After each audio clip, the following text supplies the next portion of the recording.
Brother Ron, and welcome to We All Be News Radio and TV, the news-free Dixie for the 21st century.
Greetings, family. Welcome to another wonderful edutainment edition, infotainment edition of The Artivist Thinks. I'm your host for the empowerment segment, Brother Ron, also known as R2C2H2 The Artivist, and recognize that knowledge is the currency of the universe.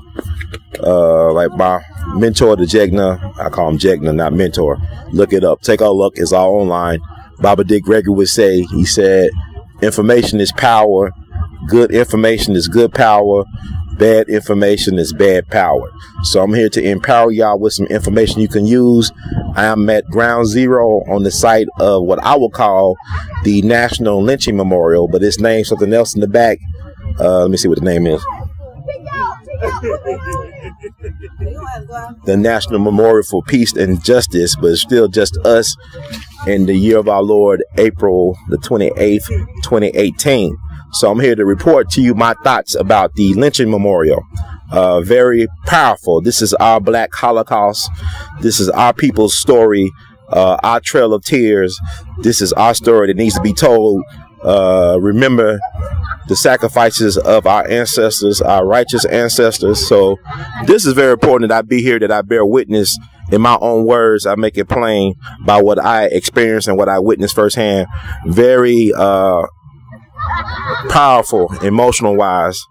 Well done. Kudos to Brian Stevenson, brother Brian Stevenson, and the Equal Justice Initiative for a wonderful tribute to our ancestors who have been sacrificed in the system of white mediocrity. It's not white supremacy, it's white mediocrity, white inferiority, anything but white supremacy. White domination does not exist in nature.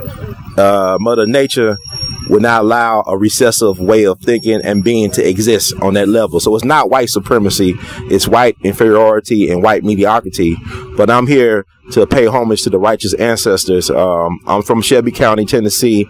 Memphis has his hands dirty with blood at this memorial. Shelby County, the tab for Shelby County is very much filled and overflowing.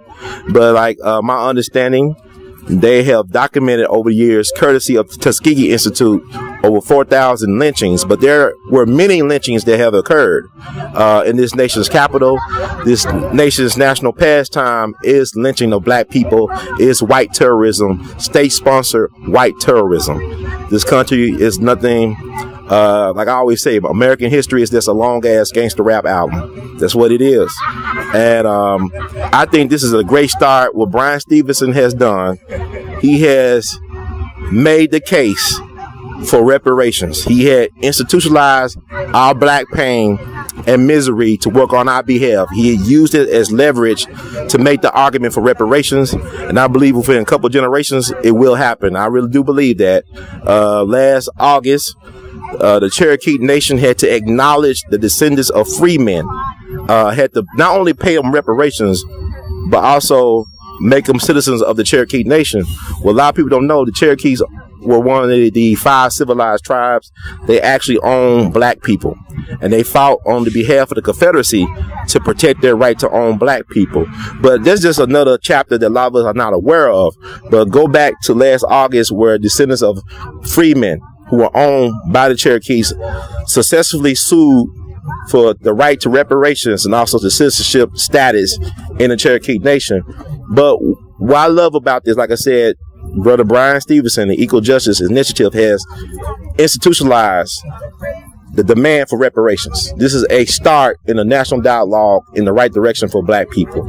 And he had made a connection from lynching to Jim Crowism to slavery to the fact that the 13th Amendment never abolished slavery. It allowed it as a means for punishment, and it has been used as a means to punish black people. Now, we realize that lynching, when we think of a lynching, we don't understand what a lynching is a lot of times. It does not always involve hanging from a tree with a rope. It's just really, a lynching is a violation of a person's human and civil rights. That's what a lynching is. You could be mutilated, cut to bits and pieces, all types of things doing in lynching. I actually consider a lynching an act of sex magic. It's a sex ritual. Because if you understand, a lot of cases in these lynchings, black men were accused of sexually violating white women, and a lot of times their genitalia, their privates will be cut off and preserved as souvenirs. I could look at Nat Turner. What happened to him was a lynching. Nat Turner, the Reverend Nat Turner, who led a slave revolt down in Southampton, Virginia, back in 1831. He was quartered. He was cut to pieces. And my understanding, some of his body parts was used to make furniture, to make wallets.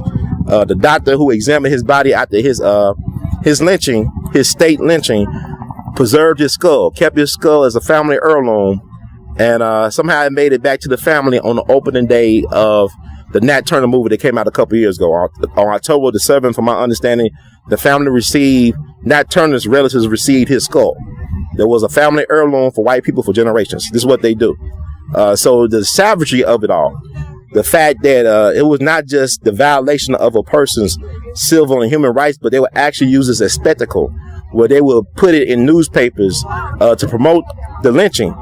It was like I said, lynching is America's national pastime. When you had thousands of white people, men, women, and children from different professions, not just the hooded boogeyman known as the Klan, but law enforcement, people from the church, people from the medical field, people from education will get around, bring their children to indoctrinate them into the violation of black people's humanity, humanity, for their enjoyment. The entertainment industry complex in America, everything in America has been built upon the exploitation of black people's pain and misery. So your pain is white folks' gain. So everything in this country has been built and manifested from exploiting black people, using us as guinea pigs and lab rats. You think about J. Marion Sims, the father of gynecology. He exploited and abused black women. Did not even give them anesthesia. Would cut them up, destroy their wounds, destroy their vagina without any anesthesia. And he's the father of gynecology. He had a statue in New York City Central Park for years that he was honored as the father of gynecology, that was recently removed from Central Park and put near his resting place in Brooklyn in a graveyard in a cemetery. So these are the games they play. So once again, I want to thank Bryan Stevenson for doing his part to acknowledge the memories of our fallen and righteous ancestors. But here's some things I have to point out. He left some names out there in certain parts of this narrative that I think should have been on that lynching memorial. And I think it could be rectified with the passing of time. But for example, I think, in my opinion, that Richard Wright, the great Richard Wright, one of the greatest writers that America has ever produced, his uncle was actually lynched. Silas Hoskins was lynched in Phillips County, Arkansas, by white men because he had a successful saloon. He refused to sell it to white people, and they lynched him. And Richard Wright talks about this in his autobiography. But he is not listed among the lynched people in Phillips County, Arkansas.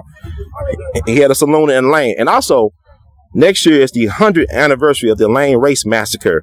We had white people lose their minds in Arkansas because black sharecroppers wanted to organize a union to protect their economic interests. Because sharecropping was nothing but another form of slavery by another name. So you had black people organizing sharecroppers to organize a union to protect their economic interests.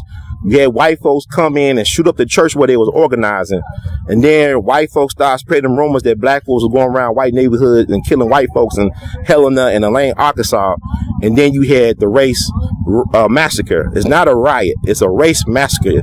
It was a form of systemic genocide where you had the Arkansas governor, who was a native Mississippian, utilized the National Guard to kill black people.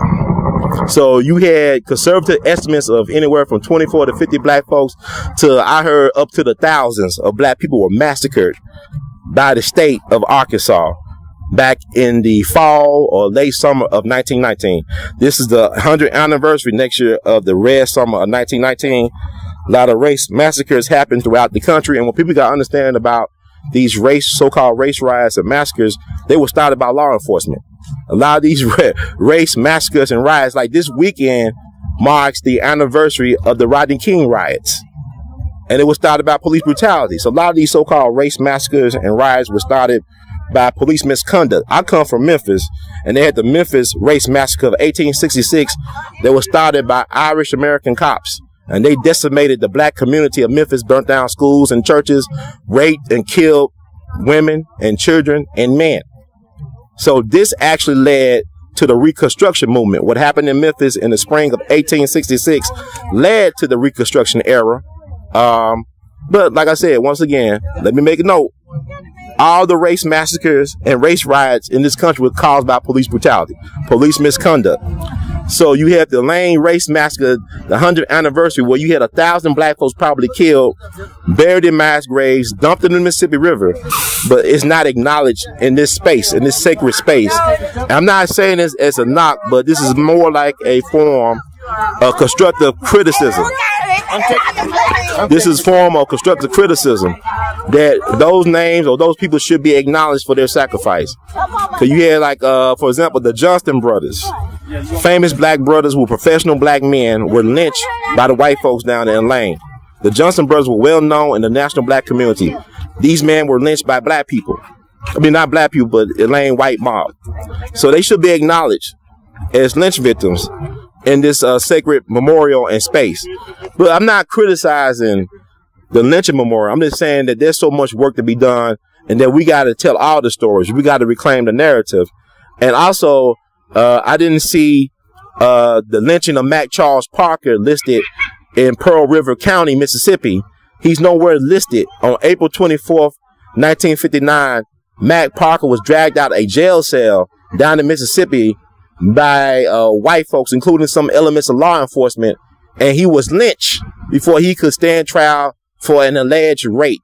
Now, from my understanding, the lynching memorial states that 25% of the lynchings were done because of sexual assault, I believe, and 30% was based on murders. Or maybe it was 30% based on sexual assault allegations and 25% based on murder allegations. But in reality, lynchings were done to keep black folks in our place, to keep us in that sunken place, that sunken space. So, so getting back to Mac Charles Parker, that, according to historians of lynching, is the last classic American lynching.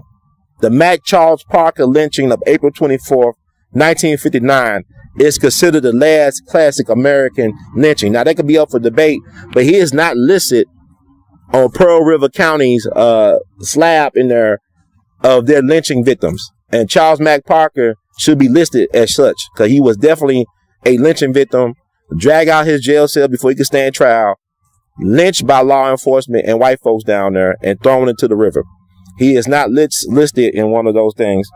I don't know if Isidore Banks from Crittenden County, Arkansas is listed, but he should be listed. Isidore Banks was killed by the white mediocrity system down in Marion, Arkansas, in Crittenden County. His body was discovered, I believe, June 8th, 1954. He was burnt beyond recognition. He was a 300-pound man, but he was dwindled down to a very much a shadow of his former self. Found chained to a tree.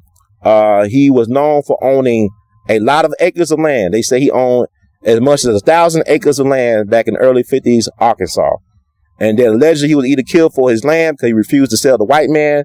Another story states that he was defending the honor of his daughter against some white man who was making inappropriate advances against her. That's why he was killed. And he's also known as a ladies' man. So they say he might have been killed because he messed around with some white lady. But anyway, he was killed, and his family lost all access to his 1,000 acres of land. If you go to Marion, Arkansas now, you got several types of businesses built on that land. Hotels, gas stations, shopping centers are built on the land that was once owned by Isidore Banks, but his family lost that. And so lynching was a form or a way of keeping generational wealth out of black folks' hands.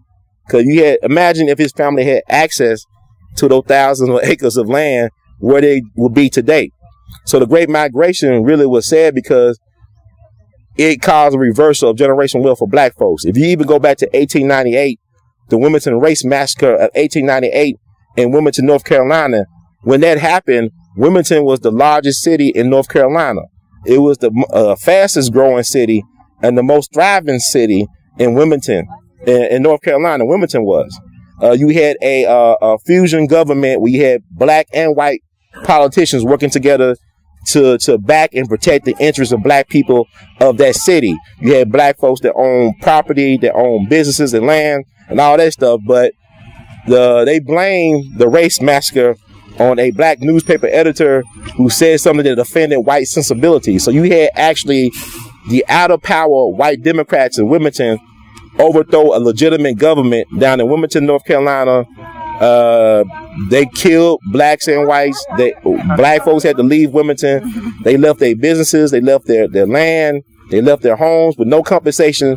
The governor of North Carolina knew what was going on down in Wilmington, didn't do anything about it. The president of the United States knew what was going down in Wilmington, did not do anything about it. So you had a study that took place in the late 20th century that was conducted by the state of North Carolina to understand the generational and economic impact of the Wilmington race riots of 1898. See, that was the last successful, or was the first successful insurrection since the American Civil War. The Civil War ended in 1865. Then you had the Wilmington Race Massacre of 1898 that basically destroyed and stripped black folks of their civil and human rights, that stripped them of their ability to transfer generational wealth. So I don't know if that was any of the victims were listed on the slab. I'm just saying you had mass events that happened. You got East St. Louis race massacre of 1917. We had hundreds, if not thousands, of black folks who were killed. You had black babies that were thrown back into burning homes. You had black women that were raped. You had black people that were just beaten on sight, thrown into the Mississippi River. Estimates up to the thousands of black folks were lost. All because they were willing to work at the factories up there for a cheaper wage than the white workers. So people don't understand that unions were formed to keep black folks unemployed. The most skilled labor class, or the most skilled class of labor people after the Civil War, were black people. You got to think about it. Black folks, free labor formed the foundation of America's economy. Not compensating people for their labor is why America was able to accumulate so much wealth, because they were not paying the folks who built this country. I'm in Montgomery. A lot of these classical great buildings, works of architecture mastery, were built by slaves, former enslaved or enslaved Africans. So with that said, I'm not knocking the lynching memorial.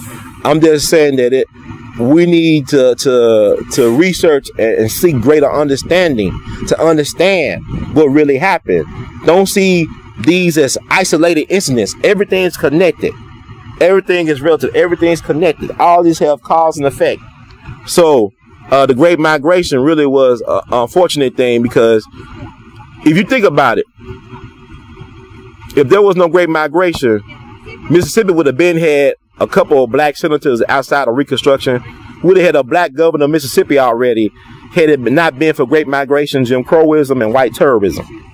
So Emmett Till is not listed. He was killed in LaFleur County. He was kidnapped in Money, Mississippi, and he was tortured by white terrorists with the help of black people. And they threw his body in the Black Bayou, and it was found in the Tallahatchie River August 31st, 1955. They kidnapped and tortured him August 28th, 1955, from his great uncle Moses Wright home. So he is not listed on the LaFleur County, Mississippi slab. And he's a very high profile. I mean, you could argue that the Emmett Till lynching was the catalyst for the modern American civil rights movement. And then you have Neshoba County. I did not see the names of Michael Swerner, James Chaney, and Andrew Goodman, the 3 civil rights workers who was kidnapped by law enforcement and the Klan down in Neshoba County, Mississippi, and lynched and buried in the earthen dam. I consider what happened to them as a form of lynching. And they was found in the earthen dam on August 4th, 1964. August 4th, of course, is the birthday of the so-called first black president, Barack Obama. What a coincidence. But they found their bodies. I believe they were lynched. They were brutally beaten, especially James Chaney. They said the injuries that he sustained would be in comparison to a high impact auto car crash. So they just beat him with no mercy. So, but they're not listed on the Neshoba County's Mississippi slab at the lynching memorial. So they prominent as well. That you could argue that what happened to them led, to the 64 Civil Rights Act and 65 Voting Rights Act. I mean, I gotta look, because law enforcement, like I said, were involved in starting all-out race riots or massacres, and they was also involved in lynching. You had law enforcement that was involved in lynching. I even consider, maybe I'm stretching all this stuff, but I consider what happened to Jimmy Lee Jackson in Alabama, which led to Selma, which led to the Voting Rights Act of 65 as a form of lynching. Because you have law enforcement that refuse to enforce the law, and they go about their own way. So Jimmy Lee Jackson, I don't know if he's listed, but I consider him a lynching victim of this system.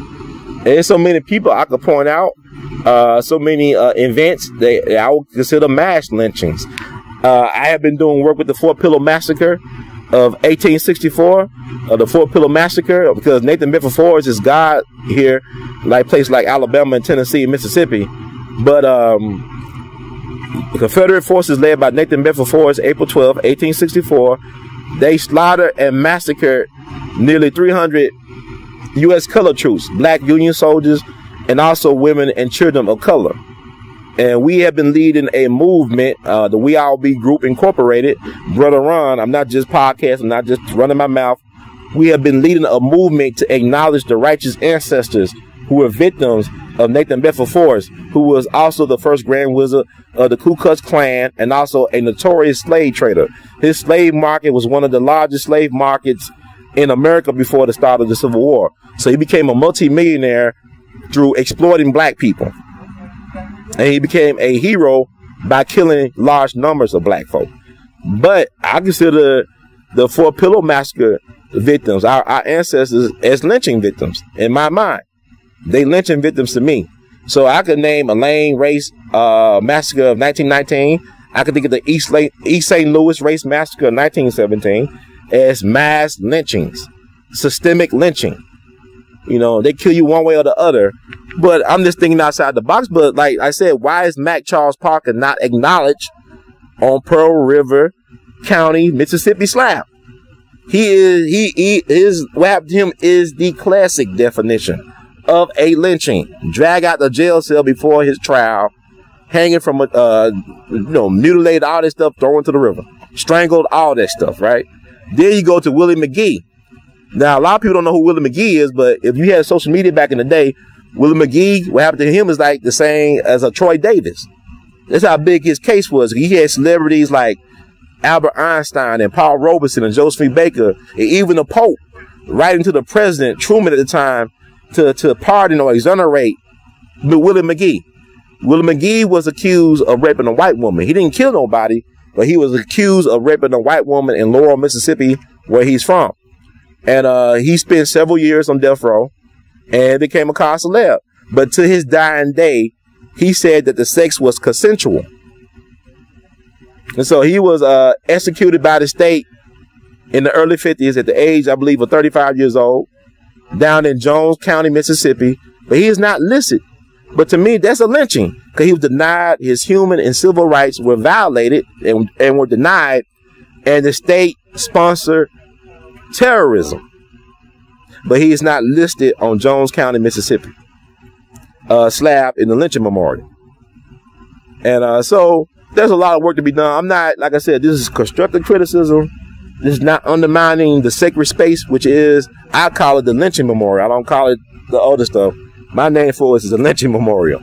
Because I think that Bryan Stevenson is doing his true God work, that he's inspiring people to understand how we are all victims of the great original American sin.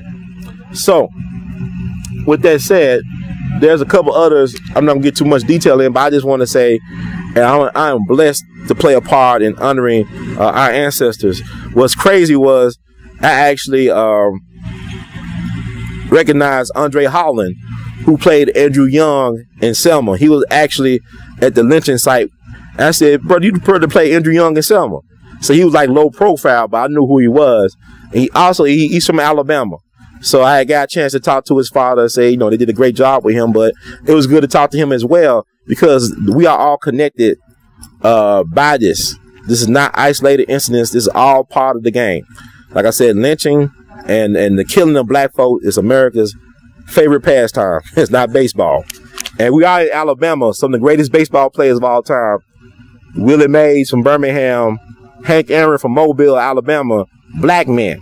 So Alabama is an interesting place, because I always say people always want to shit on places like Alabama, Mississippi, but some of the greatest minds, some of the greatest geniuses are from Alabama, Mississippi. I mean, music, business, literature, all that stuff. So this is like, Montgomery is amazing because the history is so vivid, so powerful here. Like a very powerful historic place. This is the place where Dr. King got started. The community chose Dr. King to be the man. He did not fall from heaven like Terminator and said, it's his laundry day. He was chosen by the people to lead and to step into his God work. His wife is from Alabama, Coretta Scott King. She's from Alabama, from Marion, Alabama. I went to her childhood home, and her father ran the family grocery store right next to the church of her childhood and next to the family cemetery. So this is hollow ground. But what I'm saying is, there are so many stories. Don't let this be the definitive. Let this be the start of your journey to understand the sacrifices made by our ancestors. See, a lot of stuff that we're dealing with is punishment because we have not listened to our ancestors, because they never went anywhere. They're still around us. Like Brother Malcolm told us to help militias protect black people. He came down to Alabama just weeks before he died, spoke at Brown Church. Nobody ever talks about Malcolm speaking at Brown Church. It's online. Take a look. It's all online. You can see the speech he did. He wanted to meet with Dr. King, but Dr. King was in jail. He met with Coretta. And he was basically telling black folks it's time for us to liberate ourselves. And what I want to make this clear to a lot of us is that the reason why they killed so many of our people was to keep us in our place. Economics, politics. I'm from Memphis, where we had the blessing of Ida B. Wells Barnett from Holly Springs, Mississippi, who started her career, who started her God work in Memphis. She was a Memphis City school teacher. She was fired by the black folks because she raised too much hell about the inadequacies, how black teachers and students were treated. And she was ran out the South by the white people because she told the truth about lynching. Because Ida B. Wells, like a lot of black folks are today, where we think, oh, they must have did something wrong. That's why they got shot by the police. She used to think like that until her best friends got killed for running a successful grocery store called a People's Grocery Store in Memphis. Her best friend, Thomas Moss, she was the godmother of his daughter. He had a son on the way. He begged for his life. And, you know, the People's Grocery Store. 3 black men ran a successful grocery business. Thomas Moss was considered a leader of the black community of Memphis. Had a white grocer across the street that was competing with these guys. But the thing about the People's Grocery Store, they were a fan favorite. Not only black people, but all races chose the People's Grocery Store over the white man's grocery store across the street. So the white man wanted their business and wanted their land. Thomas Moss said, hell no, this is our business, this is our land. My people own this. So he got set up. A white mob was organized by the white man and law enforcement. They did not properly identify themselves. The black men armed themselves to defend their business and property, shot into the crowd. I think they injured a couple police officers, turned themselves in, were dragged from their jail cell before they could have a trial. Were allowed in. The white mob was allowed in by law enforcement to drag these 3 black men out of their jail cell before their trial. Had white newspaper men present at their lynching.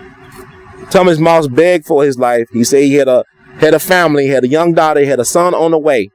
He had a son on the way. They said, we don't give a damn. And he said, you have any last words? He said, well, tell my people to go west. They can't get no justice here. He told tell my people to go west. There is no justice for us here. That's Memphis. So Ida B. Wells, she was distraught. She was upset about what happened to her friend. Mary Church Terrell, another Memphian, whose father was the first black millionaire of the South, Robert Church Sr.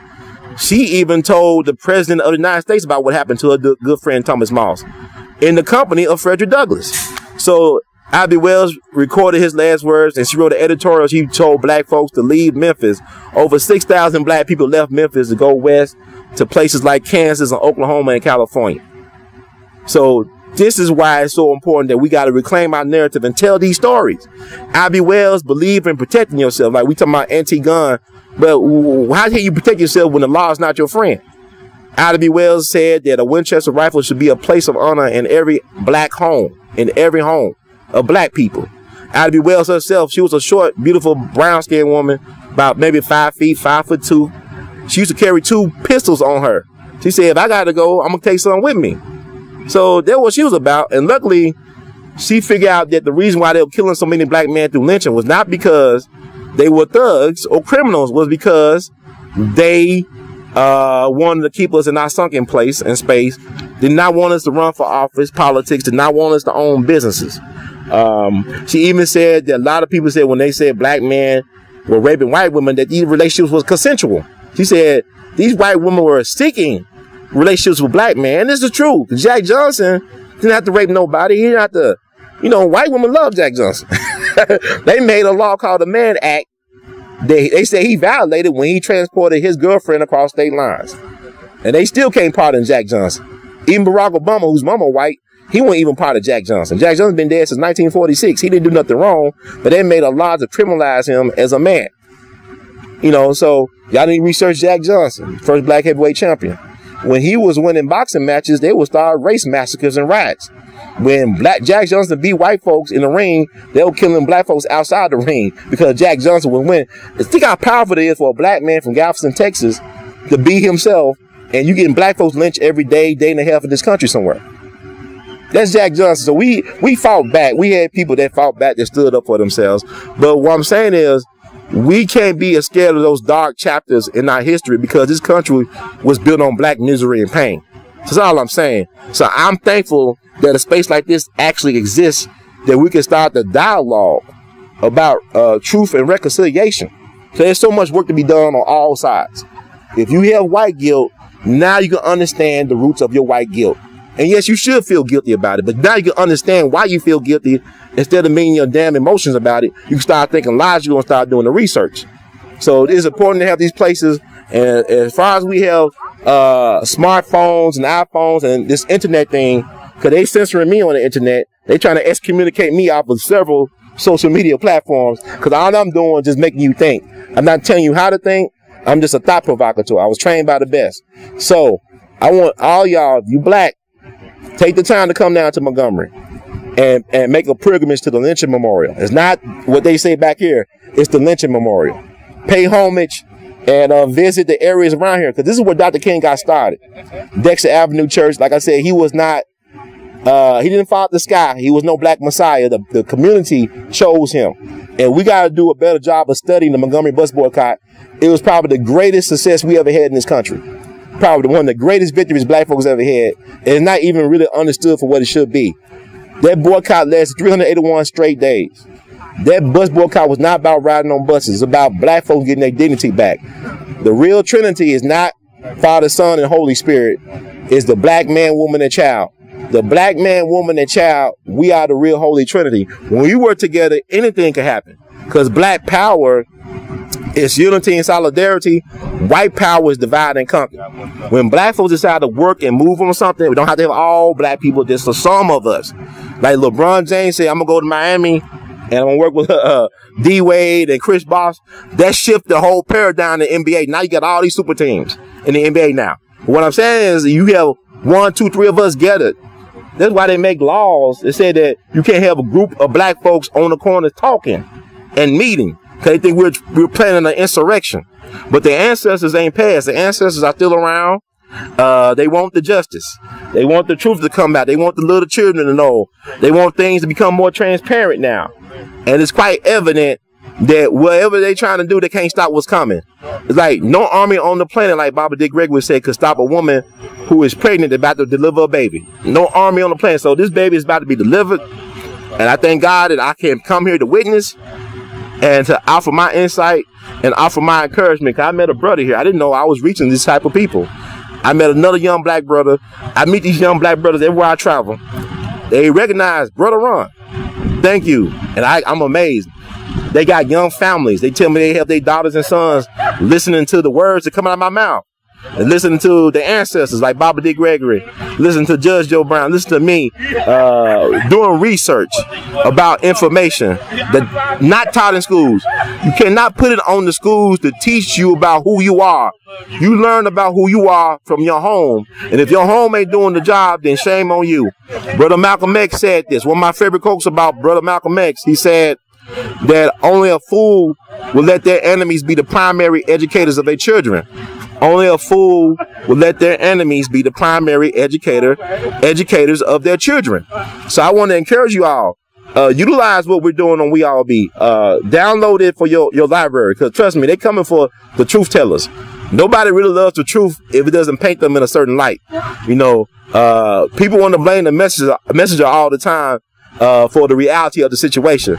So I'm glad. This is very inspiring to be in the place where they examine the roots of the problem. Like Brian Stevenson, once again, Equal Justice Initiative. They walk the walk and talk the talk. These brothers actually have gotten 100 people, mostly people of color, off of death row. A lot of people are in prison not because they're guilty, but because they're poor.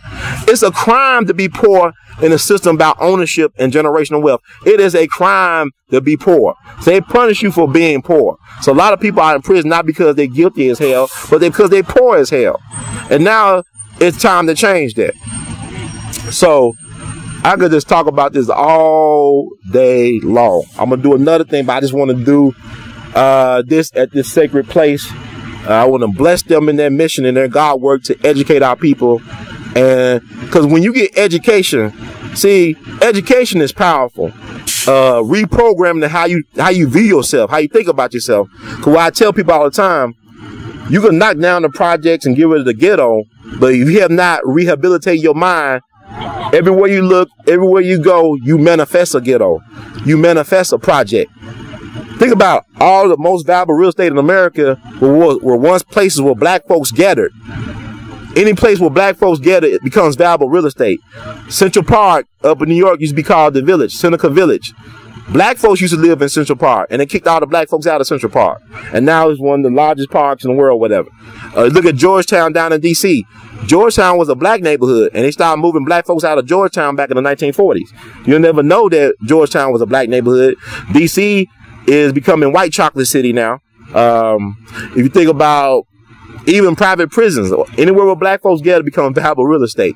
So lynching, we use our blood to fertilize this soil called America, and it's time for people to recognize that. Like, getting back to Montgomery bus boycott, that was not about buses. It was about reuniting the black man, woman, and child, the real trinity. You had black women being raped by bus drivers and taxi drivers and white police officers. You think about what happened to Sister Reese Taylor not too far from him. September 3rd, 1944, Reese Taylor was raped by 6 white men coming home from church. This young mother in her 20s with a young child, a young daughter, was gang raped by white men coming home from church. And Rosa Parks was called to investigate what happened on behalf of the NAACP down in Montgomery. So Rosa Parks was not a reactionary, she was a trained revolutionary. But when the Montgomery bus boycott happened, you had black men coming home from Korea and World War II. They wanted to assert their manhood. They said, how in the hell can we go fight in foreign countries? We can't even pronounce their name or find the countries on the map and tell me we're making the world safe for democracy. Well, I can't even go back home and vote and get a job. So they started standing up for the women. They started protecting the women. In the words of Judge Joe Brown, promote black manhood and protect black womanhood. So that was happening during the Montgomery bus boycotts. So during the Montgomery bus boycott, you didn't hear about any black woman being raped by a white man. And that lasted for 381 straight days. And what I want to tell people about Magic Johnson, he said something that was very powerful at a Freedom Award symposium in Memphis. almost 10 years ago, I believe. He said something, in 1960, we had more black businesses than black millionaires. I think I messed that up. Hold on, let me go back. He said what he said. He said, today we have more black millionaires than in 1960, but in 1960 we had more black businesses. See, black businesses help support the community. So the Montgomery bus boycott in a lot of ways was successful because you had not only black business, we also had black media. Black media was very important in telling the story and being part of the logistical scheme of the civil rights movement. Dr. King spoke at a radio DJ convention back in 1967 in Atlanta. He told them how important black radio was in making the Montgomery bus boycott a success. He said without the black radio, we wouldn't be able to communicate and pass along very important logistical information. So fast forward to 2018, where is black media? Even if you look at the Gen 6 movement, it was successful because of black media, alternative black media, as well as popular radio network shows like Michael Basin. And if you talk to people now, they can't remember what happened with the Gen 6. They never, well, what's the Gen 6 movement? We heard about Black Lives Matter and Ferguson and stuff like that, but the Gen 6 thing happened just 10 years ago, 11 years ago, and people already forgotten about the Gen 6 movement. And we're in the age of information where you could basically use your smartphone, and it's like when you go on Google, on these search engines, like praying to God, and God answers your prayer. But if you don't have the critical thinking, how to do critical thinking, you can't really ask the right type of questions to get the right type of answer. So they're not teaching our kids, they're dumbing our kids down. Just like if you look at the Fight for 15, it's bullshit because you should be getting $30 per hour based on cost of living and inflation. Minimum wage is supposed to be $30 an hour, but they got you happy with getting $15, half of what you are owed.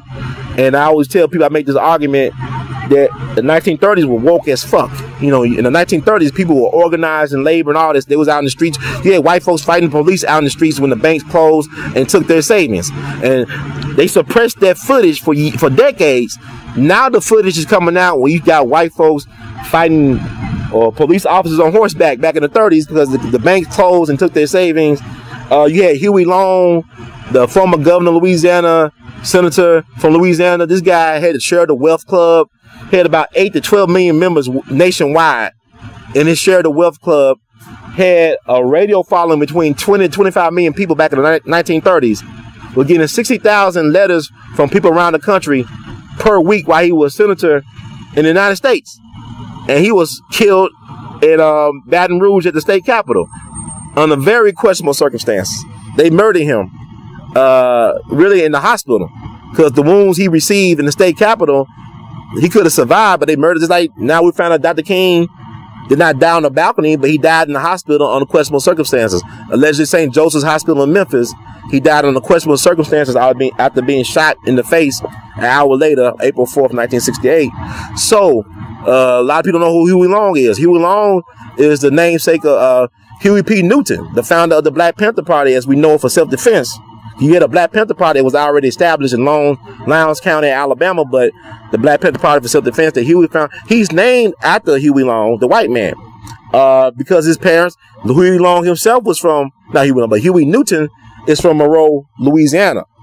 And the reason why, my understanding, he was named after Huey Long because Huey Long started an adult literacy program that not only taught white folks how to read, white adults, but also black people.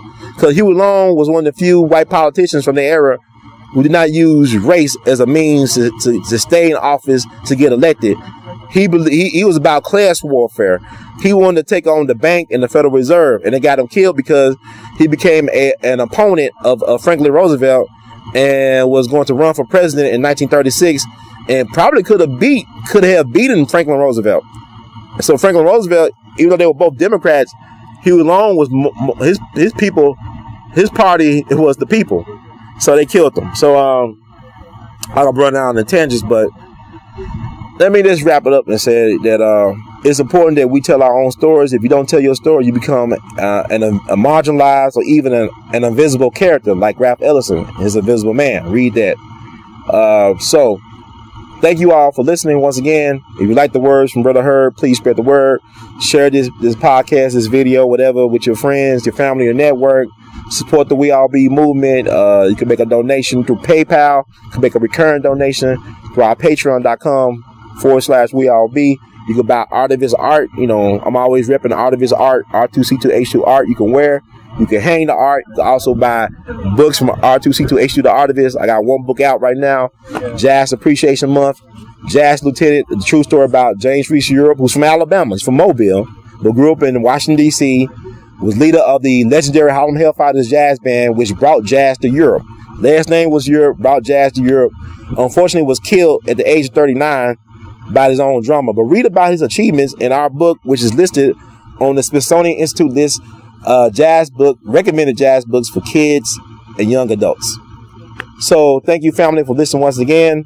Thank you for keeping me rejuvenated, for keeping me going. The ancestors are my entourage. In the words of the great Duke Ellington, we love you madly. Keep on producing and pushing. One love. Fight the power. Be the power. Now's the time. Seize the moment.